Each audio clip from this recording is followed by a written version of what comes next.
Di sini sebelumnya saya minta maaf untuk screen recorder saya masih ada watermarknya ya. Ya maklum ya, ini saya free trial ya.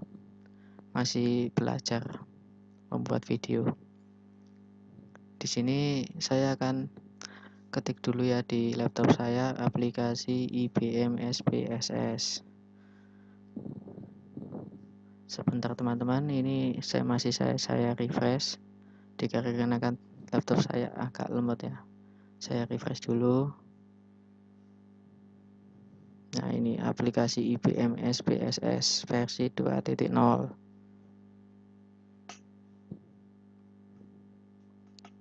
Oke, saya akan memilih type in data. Di sini ada data view dan variable view. Bedanya apa teman-teman, data view dan variable view? Untuk variable view intinya untuk menamai kolom di data view. Jadi kita contohnya membuat kolom nama, jenis kelamin, golongan darah, nilai. Intinya kita harus ketikkan dulu di variable view. Di sini saya mau ketikkan dulu ya namanya dulu. Nama. Di sini saya akan memilih string teman-teman. Karena apa? Nama itu kan bernilai huruf, bukan bernilai angka. Kalau teman-teman Intinya kalau teman-teman tahu Excel ya, ini SPSS itu sebenarnya hampir sama dengan Excel ya. Tapi lebih ringkasan SPSS. Semoga teman-teman lihat videonya sampai akhir supaya nanti tahu ya bedanya SPSS dan aplikasi Microsoft Excel. Jenis kelamin kan ada laki-laki dan perempuan, makanya saya memilih string di sini. Untuk weight mungkin teman-teman bisa mengaturnya sendiri ya. Saya di sini pilih 8. Desimalnya kan itu kan bernilai angka, makanya saya pilih 0 saja, kan nggak mungkin huruf ada bernilai apa desimal itu. Ini saya buat rata tengah. Intinya teman-teman simak video saya, ikuti langkah-langkahnya. Ini adalah dasarnya SPSS.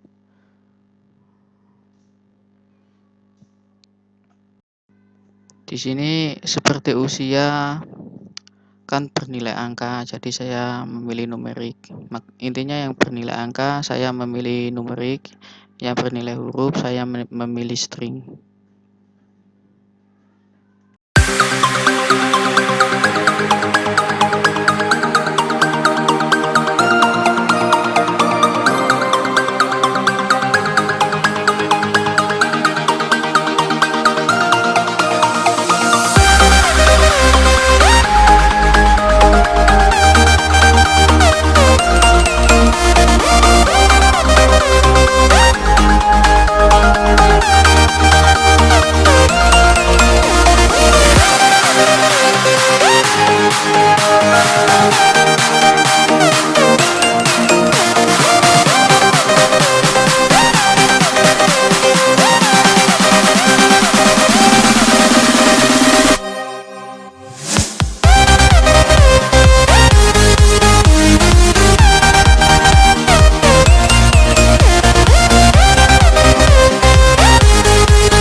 Oke teman-teman, saya lanjutkan ya.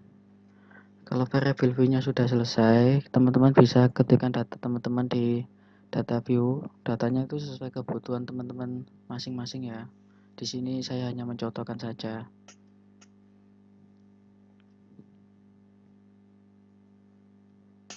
Seperti nama, jenis kelamin, pokok intinya sesuai kebutuhan teman-teman saja. Kalau teman-teman ingin tahu min, median, modus, teman-teman bisa pergi ke analisis ya. Nah ini sebenarnya datanya masih di kiri ya, di frekuensi, karena tadi saya sudah mengerjakan, jadi datanya sudah di variabel. Ini saya kasih tahu asal mulanya dulu ya teman-teman. Sebenarnya data di kiri dipindah ke kanan dulu.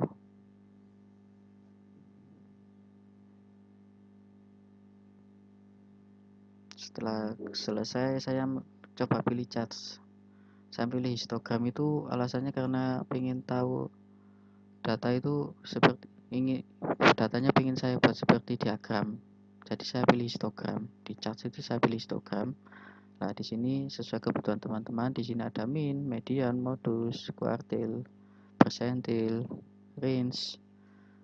Dipilih sesuai kebutuhan teman-teman ya. Mungkin kalau di Excel ini, kalau dirumusin satu-satu ya harus ngeblok seperti kolom-kolomnya ya. Kalau di SPSS itu lebih simpel, tinggal kita klik-klik saja, pokok datanya sudah ada, min, median, modus, bisa lebih singkat lah.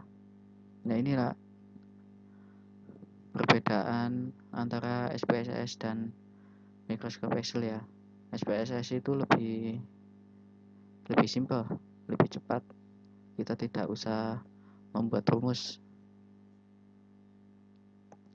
Ya maaf teman-teman, saya membuat videonya singkat saja ya, semoga teman-teman paham, semoga teman-teman bisa menyimak pelan-pelan dari video saya.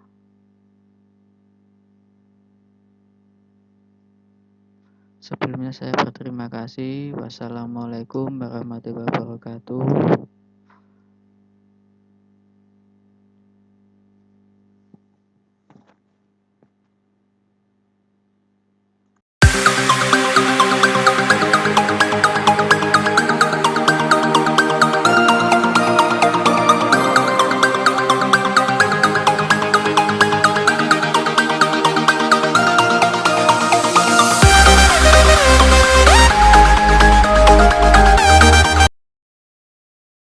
Baiklah teman-teman sekalian, setelah kita mempelajari tentang bagaimana cara menggunakan aplikasi atau software SPSS untuk mengolah suatu data, sekarang kita akan belajar mengenai permutasi dan kombinasi. Sebelum kita masuk ke pembahasan tentang permutasi dan kombinasi, kita akan mempelajari dahulu tentang apa itu bilangan faktorial. Bilangan faktorial atau dilambangkan N kemudian diberi tanda seru di belakang didefinisikan sebagai hasil kali semua bilangan bulat positif mulai dari 1 sampai dengan N. Contohnya sebagai berikut. 3 faktorial sama dengan 1 dikali 2 dikali 3 sama dengan 6. 8 faktorial sama dengan 1 kali 2 dan seterusnya sampai kali 8. Hasilnya adalah 40.320. Setelah kita mengenal bilangan faktorial, sekarang kita masuk ke pembahasan tentang permutasi. Permutasi adalah penyusunan objek-objek atau unsur-unsur dengan memperhatikan urutannya. Nanti kita akan belajar permutasi mungkin lebih mudah dengan contoh-contoh. Kemudian ada jenis-jenis permutasi. Yang pertama, permutasi dengan N unsur yang sama, dilambangkan dengan P besar dalam kurung N, N sama dengan N faktorial, atau N permutasi N sama dengan N faktorial. Kemudian jenis permutasi yang kedua yaitu permutasi dari N unsur dengan R pengambilan. Rumusnya adalah sebagai berikut. P dalam kurung N, R sama dengan N faktorial dibagi dalam kurung N dikurangi R faktorial. Kemudian untuk jenis permutasi ketiga yaitu permutasi siklis. Dirumuskan NP sama dengan dalam kurung N dikurangi 1 faktorial. Setelah ini kita akan melihat beberapa contoh permutasi untuk tiap-tiap jenis permutasi. Contoh yang pertama, dari 6 orang pendiri partai politik akan dipilih ketua, wakil ketua, sekretaris, dan bendahara.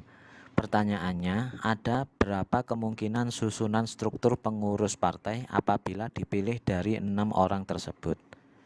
Penyelesaiannya sebagai berikut. Banyaknya unsur sama dengan 6. Banyaknya susunan yang diinginkan sama dengan 4. Banyaknya susunan yang mungkin dapat dihitung dengan permutasi, yaitu 6 permutasi 4. Apabila diselesaikan, hasilnya adalah 360. Jadi, banyaknya susunan yang mungkin adalah 360 susunan. Sekarang kita ke contoh permutasi siklis. 6 orang duduk mengelilingi suatu meja bundar.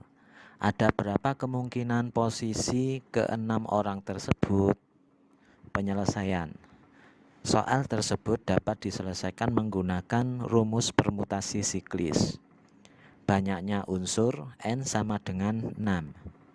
Kemudian kita masukkan ke rumus permutasi siklis P sama dengan N dikurangi 1 faktorial sama dengan 6 dikurangi 1 faktorial sama dengan 5 faktorial.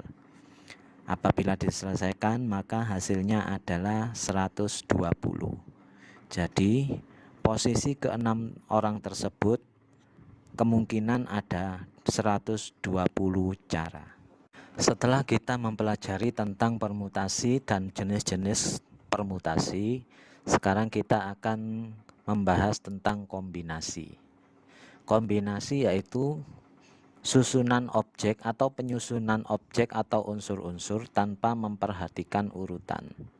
Secara umum, kombinasi dari N unsur dengan R pengambilan dirumuskan sebagai berikut. C N, R sama dengan N faktorial dibagi R faktorial dikali N dikurangi R faktorial. Contoh soal. Dari 4 anak akan dipilih 3 anak yang mewakili sekolah untuk mengikuti kejuaraan cerdas cermat. Pertanyaannya, ada berapa banyak kemungkinan susunan perwakilan tersebut? Penyelesaian. Banyaknya anak yang ada adalah 4. Jadi N sama dengan 4. Banyaknya anak yang akan dipilih adalah 3 atau R sama dengan 3. Kemungkinan susunan perwakilan untuk mengikuti kejuaraan tersebut dapat dihitung dengan kombinasi 4 dengan 3 atau C 4 3. Apabila diselesaikan maka hasilnya adalah 4. Jadi banyaknya kemungkinan susunan perwakilan tersebut adalah 4 susunan. Demikian video tentang penggunaan aplikasi atau software SPSS dan materi tentang permutasi dan kombinasi. Semoga dapat bermanfaat untuk para penonton semuanya. Kami ucapkan terima kasih. Wassalamualaikum warahmatullahi wabarakatuh.